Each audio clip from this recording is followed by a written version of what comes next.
सृष्टि के रचनहार कबीर परमात्मा चारों युगों में इस धरा पर आते हैं और आम साधारण व्यक्ति की तरह लीला करते हुए मानव समाज को सद्भक्ति मार्ग देकर चले जाते हैं।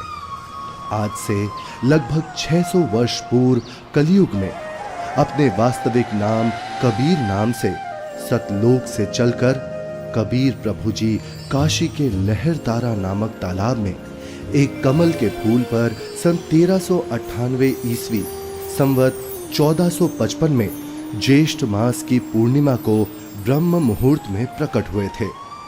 उन्हें नीमा और नीरू नाम के जुलाहा दंपत्ति ने पाला था। बात 1403 ईस्वी की है, जब कबीर प्रभु जी 5 वर्ष के थे।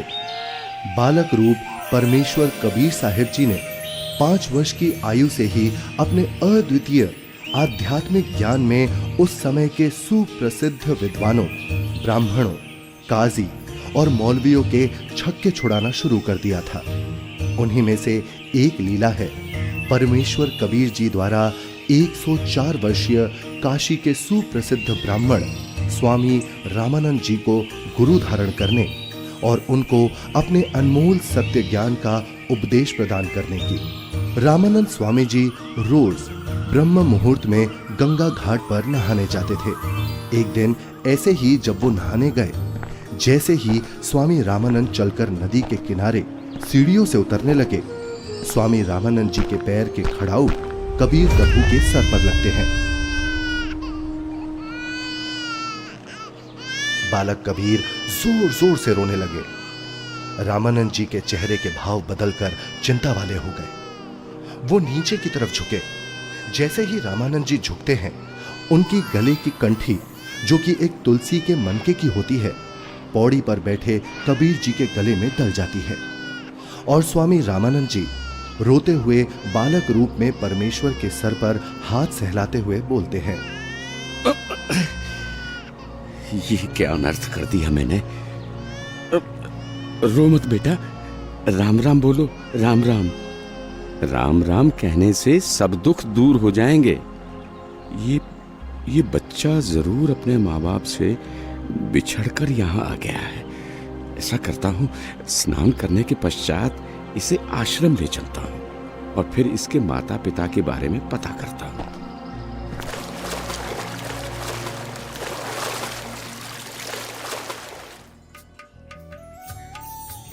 स्वामी रामानंद जी वैष्णव धर्म का प्रचार प्रसार भी खूब किया करते थे, जिसके लिए उन्होंने 1400 ऋषि शिष्य भी प्रचारक रूप में बना रखे थे। स्वामी जी के उन्हीं शिष्यों में से एक थे ऋषि विवेकानंद जी, जो कि बहुत ही अच्छे प्रवचनकर्ता रूप में प्रसिद्ध थे, जिनको स्वामी जी द्वारा काशी शहर के एक क्षेत्र का उपदेशक भी नियुक्त किया हुआ था। प्रतिदिन की तरह ही एक दिन जब ऋषि विवेकानंद जी शाम के समय विष्णु पुराण से कथा सुना रहे थे। श्री हरि विष्णु जी ही सभी के रक्षक व पूर्ण परमात्मा है। उन्होंने ही राम जी और कृष्ण जी के रूप में जन्म लिया है। वास्तव में भगवान विष्णु ही अजन्मे हैं, अविनाशी हैं। श्री हरि विष्णु भगवान की जय। श्री हरि विष्णु भगवान की जय। श्री हरि विष्णु भगवान की जय। वेद पढ़े पर भेद न जाने, बाँचे पुराण 18। पत्थर की पूजा करे, भूले सृजनहारा।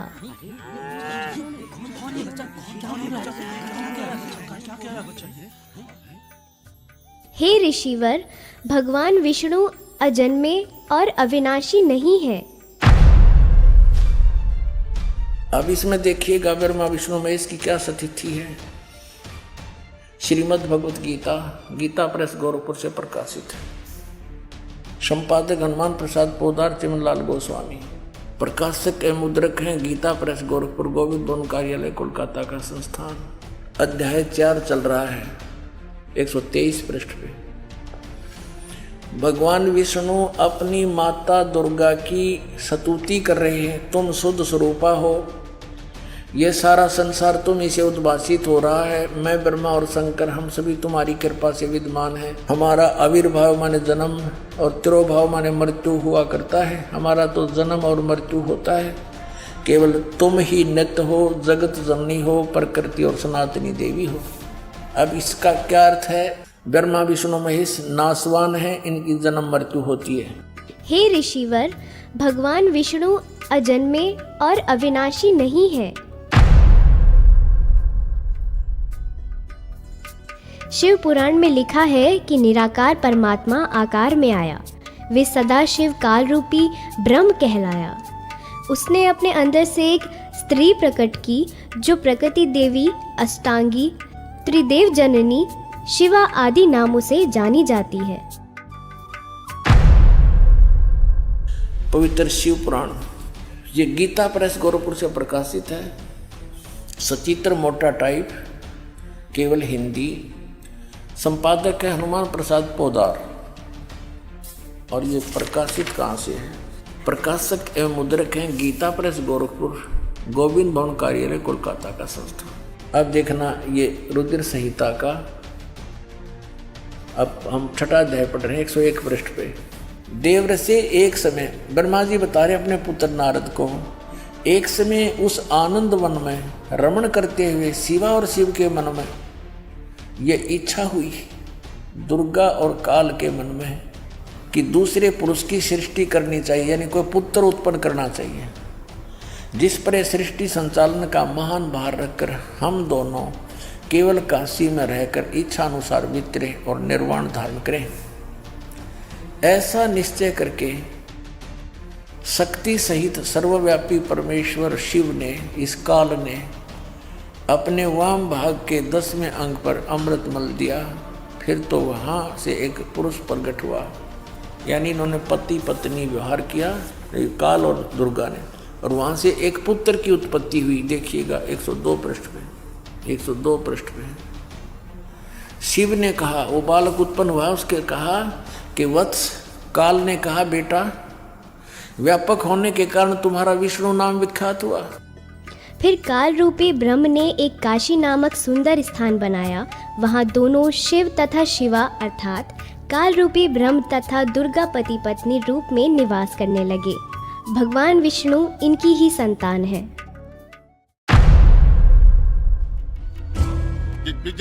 ये सब झूठ बोल रहा है। और ये सब छोड़, तू ये बता तू कौन है, किस जाति का है, गुरु कौन है तेरा? ये तो जुलाहा है, नीमा नीरू का पुत्र है। हे ब्राह्मण, मेरे गुरु भी वही है जो आपके गुरु हैं। अच्छा, तुझे पता भी है मेरे गुरुदेव कौन है? मेरे गुरुदेव स्वामी श्री श्री 1008 स्वामी रामानंद जी महाराज हैं। जी पंडित जी, मेरे गुरुजी भी स्वामी रामानंद जी ही हैं। झूठ, सरासर झूठ। देखो भाइयों, ये जुलाहा सरेआम झूठ बोल रहा है।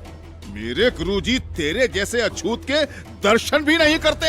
शिष्य बनाना तो बहुत दूर की बात है। कल सुबह तुझे गुरुजी के समक्ष पेश करूंगा। दूध का दूध, पानी का पानी हो जाएगा। गुरुदेव तुम्हें स्वयं दंड देंगे। मेरे गुरु का नाम मिट्टी में मिलाता है। तुम भी आना भाइयों, देखना अपनी आंखों से। इस कबीर जुलाहे का झूठ कल सबके सामने आ जाएगा। हाँ, हम सब आएंगे, हम सब आएंगे, हम सब आएंगे।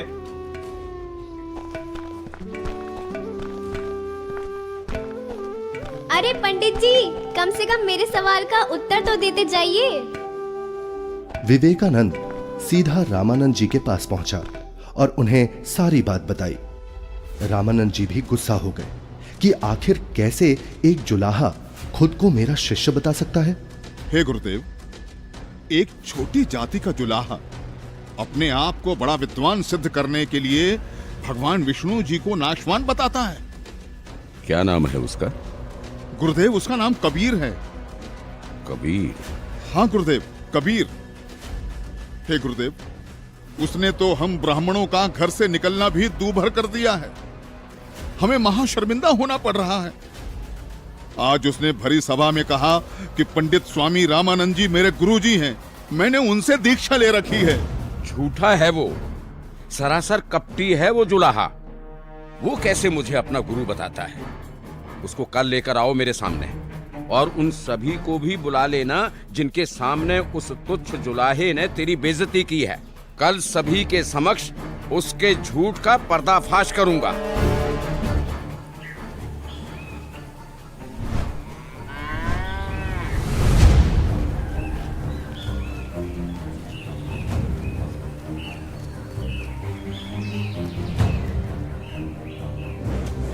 नीरू जुलाहे का घर कहाँ है?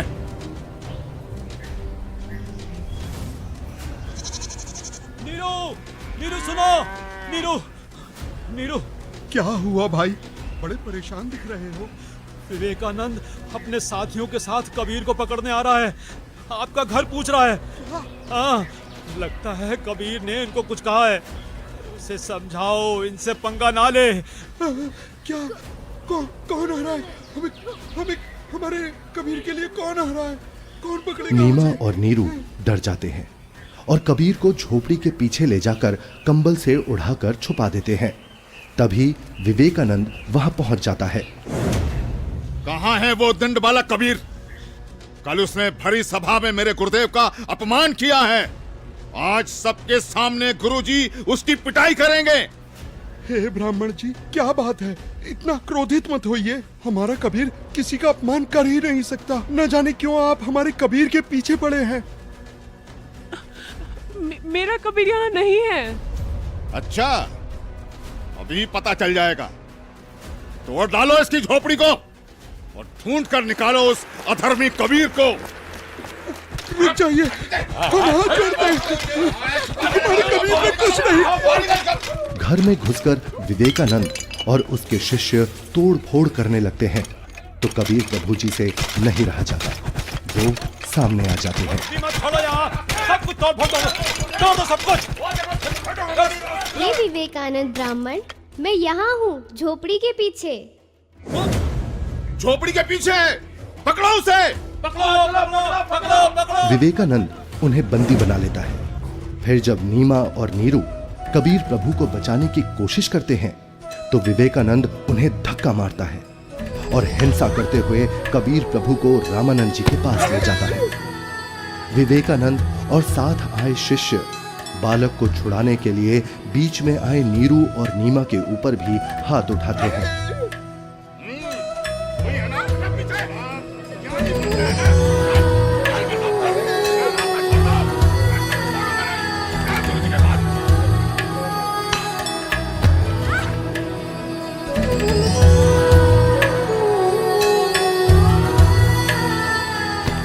नीरू को भी कुछ गुंडे लाठी डंडों से मार मार कर मृत समान कर देते हैं।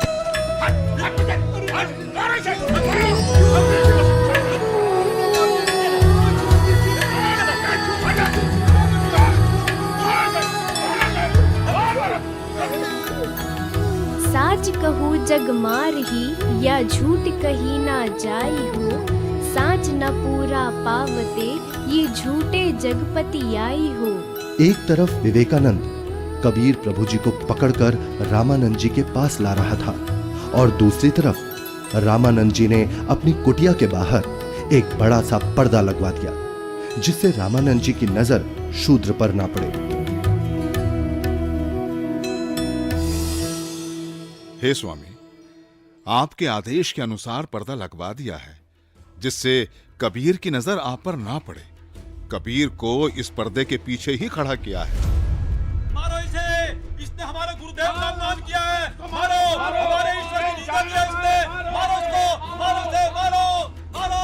शांत शांत शांत। आप सभी शांत रहें। गुरुजी खुद ही इस अधर्मी को सजा देंगे। कौन है तू जुलाहे?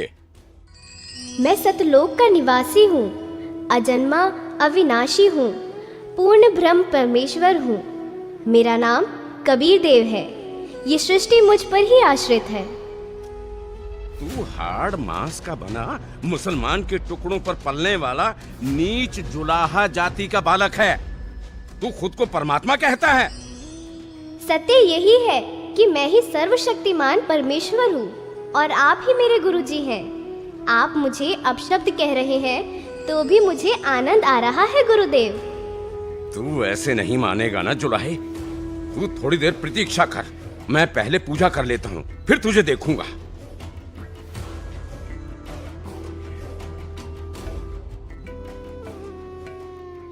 कहीं ये बालक सच में तो भगवान नहीं है, क्योंकि भगवान तो किसी भी रूप में कहीं भी आ सकते हैं।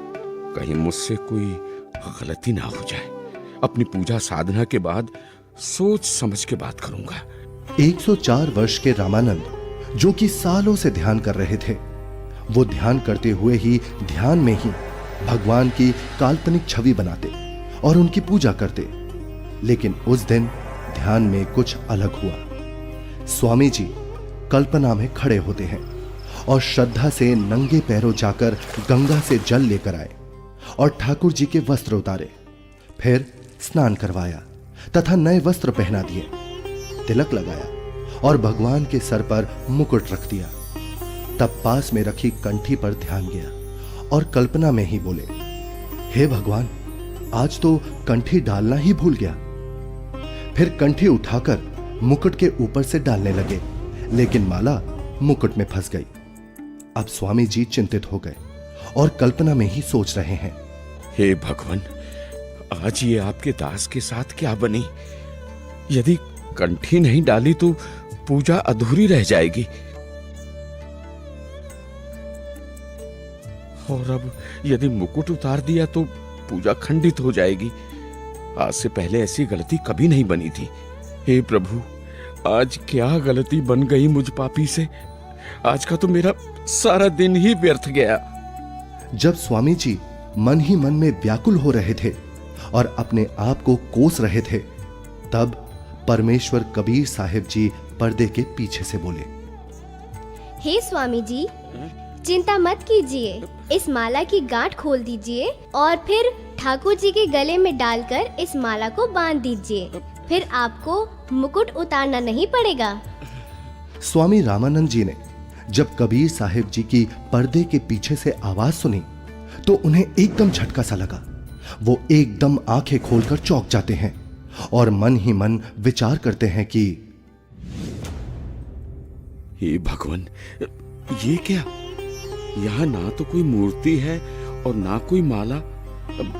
मैं तो काल्पनिक पूजा कर रहा था और मेरे मन में चल रही इस काल्पनिक क्रिया को इस बालक ने कैसे जान लिया? ये कोई साधारण बालक नहीं हो सकता। मेरे इस भजन क्रिया को तो केवल भगवान ही जान सकता है। ये तो साक्षात भगवान है। आपने तो मेरे मन की बात बता दी। आप तो स्वयं भगवान आए हो। आप कोई साधारण बालक नहीं हो। हाँ, आप कोई साधारण बालक नहीं हो। फिर स्वामी जी को महसूस हुआ कि बालक कबीर के शरीर में कहीं हड्डियां तो महसूस हो ही नहीं रही। तभी वो बालक कबीर को सीने से हटाकर उनके हाथ पैर यानी शरीर को दबा दबा कर देखने लगे। हे भगवान, आपका शरीर तो बहुत कोमल है, जैसे रुई हो। आपके शरीर की तुलना में मेरा तो पत्थर जैसा शरीर है।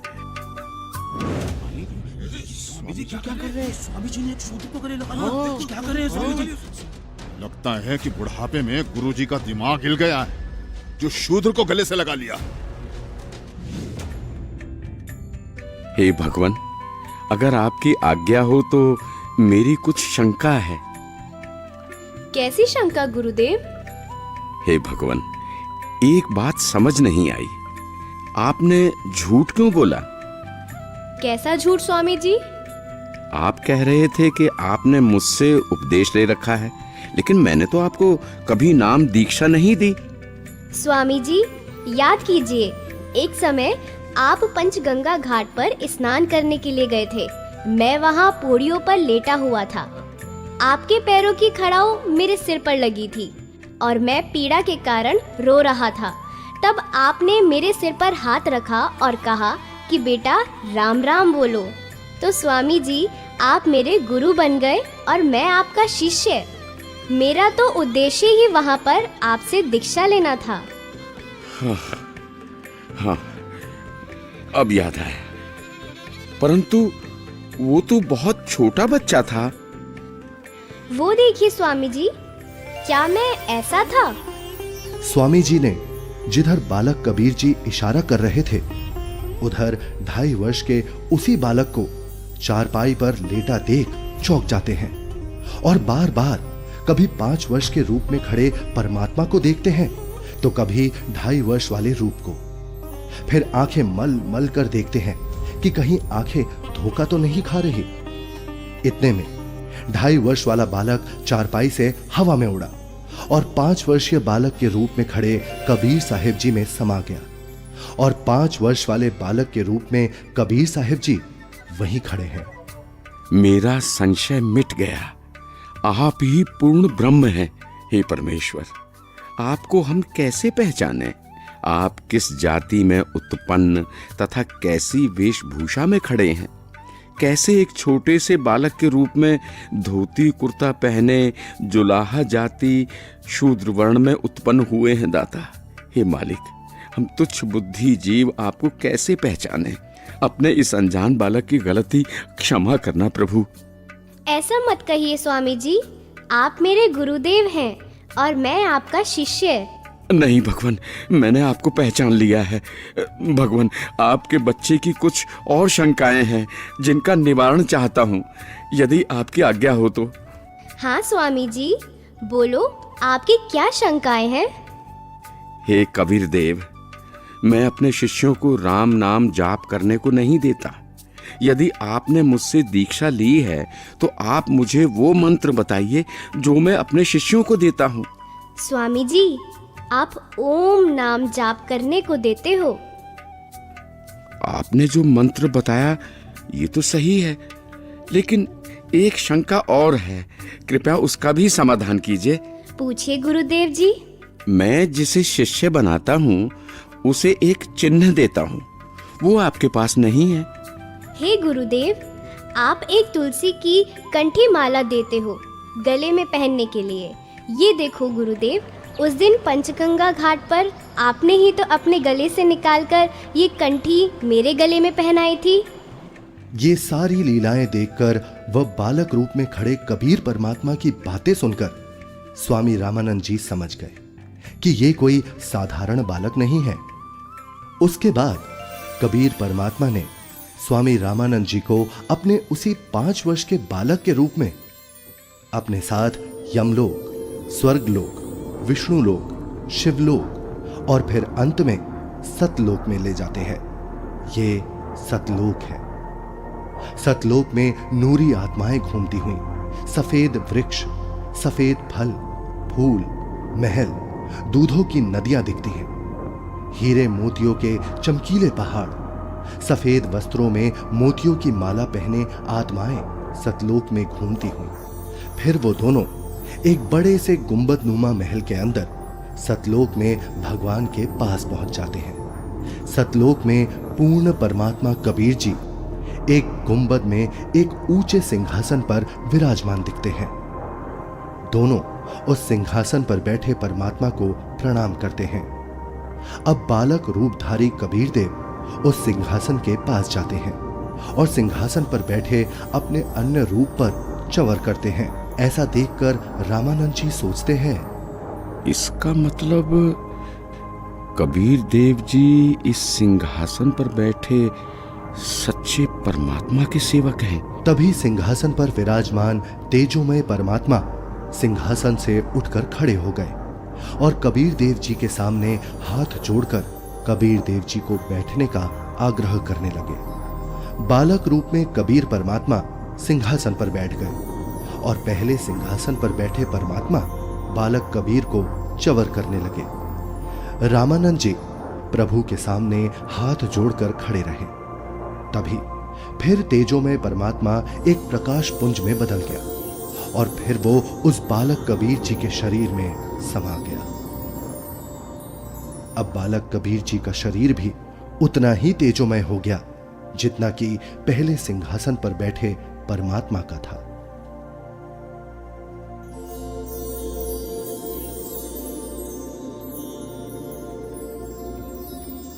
बोलत रामानंद जी सुनो कबीर करतारे, गरीबदास सब रूप में तू ही बोलनहार। दोहू ठोर है एक तू बया एक से दो, गरीबदास हम कारणे तुम आए हो मगजो। तुम साहेब तुम संत हो और तुम सतगुरु तुम हंस, गरीबदास तुम रूप बिना और न दूजा अंश। हे परमात्मा, आप जी स्वयं ही दोनों स्थानों पर लीला कर रहे हो। आप ही निज ब्रह्म पूर्ण ब्रह्म हो। तीनों लोकों में प्रवेश करके सबका धारण पोषण करते हो। मैंने आपका वो सनातन परम धाम आंखों देख लिया है। आप ही परमेश्वर हो, आप ही सतगुरु तथा आप ही तत्वदर्शी संत हो, और आप ही हंस अर्थात अच्छे बुरे को भिन्न भिन्न करने वाले सच्चे भक्त भी हो। मैं आपका भक्त, आप मेरे गुरु जी। स्वामी जी, आप मेरे गुरुजी ही बने रहो।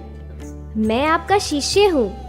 ये गुरु परंपरा बनाए रखने के लिए अति आवश्यक है, नहीं तो भविष्य में संत भक्त कहा करेंगे कि गुरु बनाने की कोई आवश्यकता नहीं है। कबीर ने कौन सा गुरु बनाया था? इसलिए स्वामी जी, संसार की दृष्टि में आप मेरे गुरुजी की भूमिका कीजिए तथा वास्तव में जो साधना की विधि मैं बताऊं, आप वैसे भक्ति कीजिए। ठीक है परमात्मा, जैसी आपकी आज्ञा।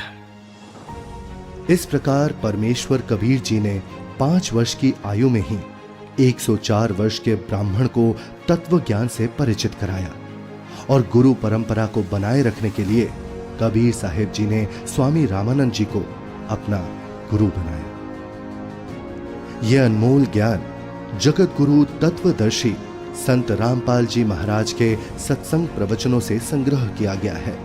संपूर्ण आध्यात्मिक ज्ञान प्राप्त करने के लिए अवश्य सुनिए जगत गुरु तत्वदर्शी संत रामपाल जी महाराज जी मंगल प्रवचन।